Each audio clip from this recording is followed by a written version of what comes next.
चलिए दोस्तों, सुनते हैं आज की इस वीडियो में इमरान प्रतापगढ़ी की एक नज़म। फिर नज़म के बाद मणिपुर हिंसा पर विस्तार से चर्चा करेंगे। मैती और कुकी समुदाय के बीच नफरत की जो आग भड़की है, ये थमने का नाम क्यों नहीं ले रहा, और मणिपुर हिंसा में अब तक कितने लोगों की जान गई है, इन सारे विषयों पर बात करेंगे नज़म के बाद। तो चलिए पहले सुनते हैं इमरान प्रतापगढ़ी की नज़म। आपसे गुजारिश है, वीडियो को लाइक कीजिए और चैनल को जरूर सब्सक्राइब कीजिए। कि मेरा मस्कन मेरी जन्नत को सलामत रखना।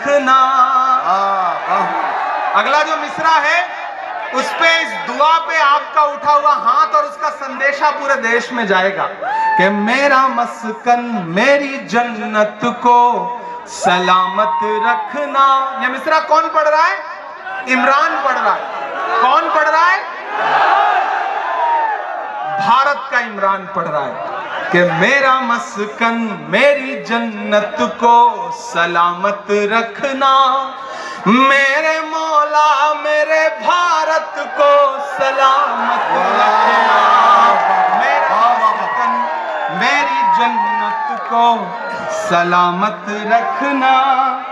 मेरे मौला मेरे भारत को सलामत रखना। मेरा मस्कन, पहला बंद पढ़ता हूं। इसकी मिट्टी पे हर एक रीत निछावर कर दूं, अपनी धड़कन के सभी गीत निछावर कर दूं। गंगा जमुना तेरी लहरों की मुकद्दस धुन पर अपनी सांसों का मैं संगीत निछावर। इस वतन से मेरी निस्बत को सलामत रखना। मेरे मौला मेरे भारत को सलामत रखना। मेरा मस्कन मेरी जन्नत को सलामत रखना। करौली वालों, बहुत जज्बाती होकर के मैं यहाँ खड़ा हूँ। बहुत खूबसूरत इशारा किया है।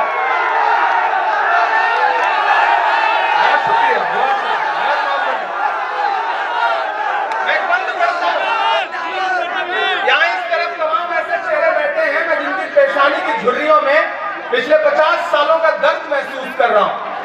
मैं यहां खड़ा हूं।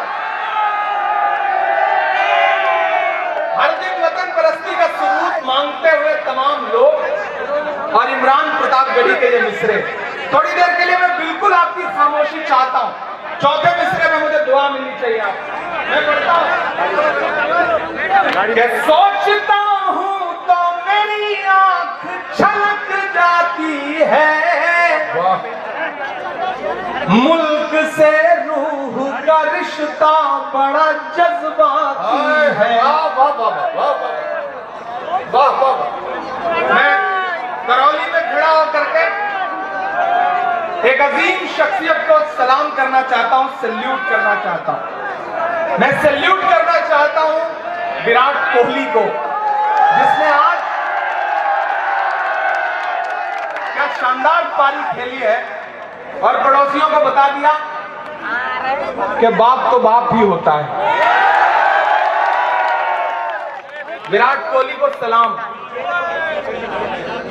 लेकिन कभी कभी, मेरा नाम इमरान है, मनिका यहाँ बैठी है, कभी कभी होता क्या है ना, फेसबुक के इनबॉक्स में, ट्विटर के इनबॉक्स में ऐसे ऐसे मैसेजेस आते हैं जब इस तरह के मैच होते हैं। चलिए दोस्तों, अब बात करते हैं मणिपुर हिंसा को लेकर। मणिपुर हिंसा पर बीबीसी की इस न्यूज रिपोर्ट को सुनिए। बीबीसी स्वतंत्र तौर पर इस बात की पुष्टि नहीं कर सकती कि क्या हुआ, मगर हिंसा के शुरुआती दिनों में मरने वालों में कुकी समुदाय के लोगों की संख्या ज्यादा थी। हिंसा ऐसी भड़की कि दोनों समुदाय के लोगों के सैकड़ों मकानों को जला दिया गया या फिर तबाह कर दिया गया। चर्च और मंदिर भी फूंक दिए गए। अंदाजा है कि दोनों समुदाय के करीब 60,000 लोग विस्थापित हो चुके हैं, जो स्कूलों, खेल परिसरों या फिर अन्य जगहों पर रह रहे हैं और वो अपने घर नहीं लौट पा रहे हैं। हिंसा भड़कने के 4 महीने बाद भी मैती और कुकी दोनों समुदाय के बीच दूरियां बनी हुई है। वो एक दूसरे के प्रभाव वाले इलाके में दाखिल नहीं हो सकते। मैती प्रभुत्व वाले इम्फाल से करीब 60 किलोमीटर की यात्रा करके दक्षिण में कुकी प्रभाव वाले चुराचांदपुर जाते समय में हमें पुलिस और सेना के 7 नाकों से होकर गुजरना पड़ा। दोनों ओर दर्जनों महिलाओं द्वारा लगाए गए नाकों में हमें अपने प्रेस कार्ड दिखाने पड़े